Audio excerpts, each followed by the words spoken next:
Eternal sunshine of the spotless mind. Oh my god. Alright, so Jim Carrey is a lonely man and he meets a girl and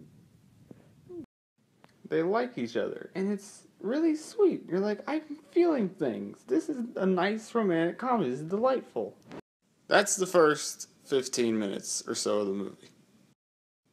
Then the opening credits start. Very different. Jim Carrey is crying in his car. I'm like, what is going on? Here's what happened. It's about a year later. Jim Carrey's girlfriend had her memory erased. That's just in there now. There's sci-fi in here. Jim Carrey's girlfriend went to a doctor, had her memory of him erased. Why would she do this? Because he made her mad, and she's impulsive.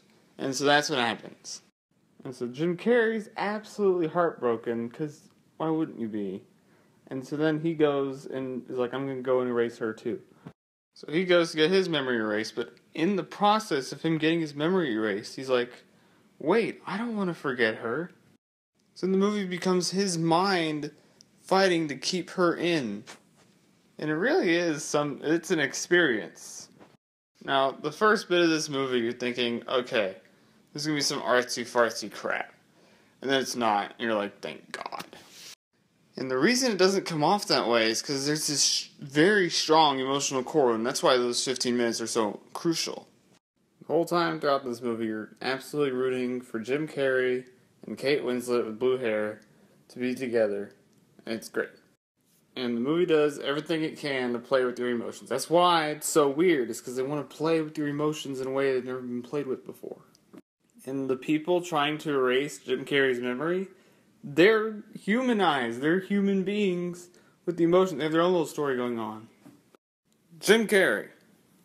He's very solid. He makes me feel emotions. It's not the bare minimum, but it's just right.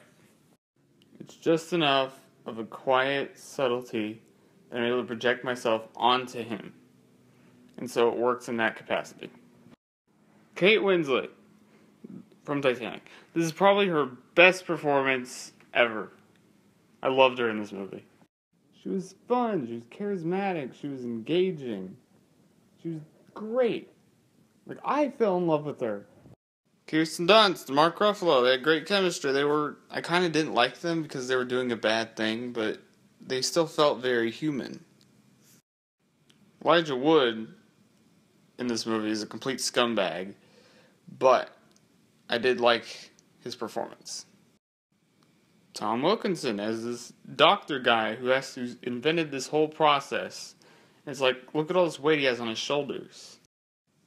You really did a great job of portraying the complicated nature of that character.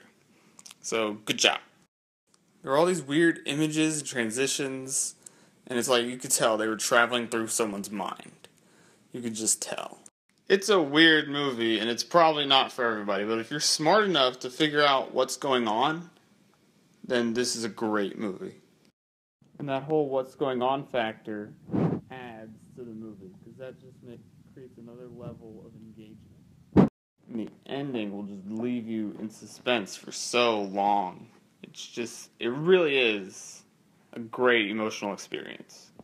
Emotions, love, engagement, everything you need from a movie. This has got it, just in a very, very weird way. Eternal Sunshine of the Spotless Mind gets an A+.